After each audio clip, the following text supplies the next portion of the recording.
Julia Montes, nanganak na nga ba, sa ikalawang anak nila ni Coco?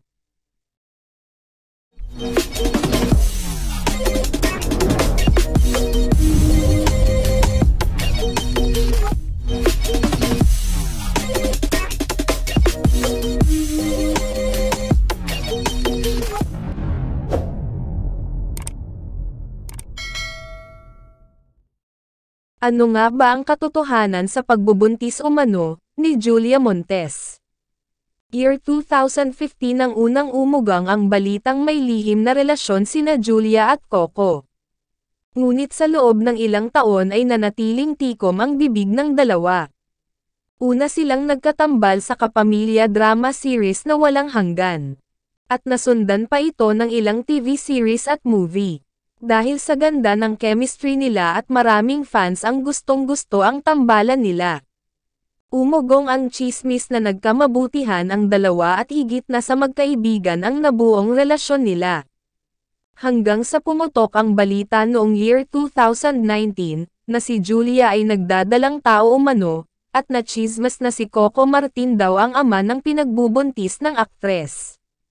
Kasagsagan ng afternoon action drama series noong year 2018 ni Julia at Paulo Avellino na asintado, nang nakaka-35 episodes pa lamang ang season 2 nito ay agad nang tinapos ang second season noong October 2018, dahil magbabakasyon umano ang aktres sa Germany upang puntahan ang kanyang ama, usap-usapan din pati umano'y buntis na si Julia.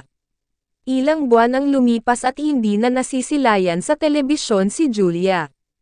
Sa kabila ng lahat ng tsismis, itinanggi ng kanyang partido na buntis ang aktres. Ayon sa kanyang manager, na si Erickson Raimundo, she's in Germany with her dad. She heard about the rumors and we called her, pero hindi talaga totoo. Hanggang noong April 2019 pumutok ang balita mula sa isang showbiz insider, na ayon sa kanilang reliable source ay may nanganak na aktres sa ospital ng San Juan, at ito nga raw ang aktres na si Julia Montes na nagsilang ng isang baby girl. Tikom pa rin ang bibig ng magkabilang partido tungkol sa issue. Sa pagbabalik telebisyon ni Julia, ay nanabik ang kanyang mga fans na muli siyang masilayan at mapanood makalipas ang halos 4 na taon na hindi siya napapanood. At ito nga ang paglabas niya noon sa long-time action drama series na FPJ ang Provinciano. Marami ang nasabik na muling mapanood ang tambalan ng Coco Jill.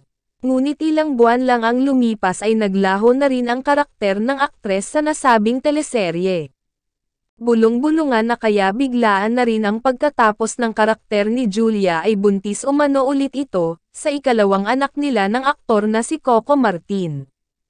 Simple lang ang paliwanag ng ilang involved sa teleseryeng ito. Nakuna na raw ang lahat ng mga eksena ni Julia, kaya hindi na siya kailangang bumalik sa set. Napagdudahan na pregi si Julia nang madaliin ang kanyang mga eksena sa ang Provinciano. Nagtama naman ang mga marites, nang biglang sumulpat ang karakter ni Julia, sa ending ng ang Provinciano. Napansin din ng nga marites na tila walang kuha na close-up si Julia, at napunang lumapad ang balakang nito at mukhang nanaba, kahit na nakasuot siya ng itim na damit at naka-jacket. Kaya napagdudahan muli na buntis sa ikalawang pagkakataon si Julia. Pero may mga netizen na nagtanggol kay Julia, na hintayin nga raw na mismong sina Coco at Julia ang maglinaw sa kumakalat na tsismis na buntis nga ito. Sa usaping lumapad si Julia pagtatanggol ng netizen na baka raw napasarap at napalakas lang ang kain nito. Halata raw na inalagaan ang shot para maitago ang kanyang baby bump. Kapansin-pansin rin na madalas na itim ang mga suot ng actress upang di mapansin ang labis na pan-anaba nito. Mas lalo pang nanag ang tsismis babuntis ang aktres nang naging missing in action ang actress sa Thanksgiving ng casts ng ang Provinciano. Sa kabila ng nga tsismis, ay hanggang ngayon ay hindi pa ito napapatunayan.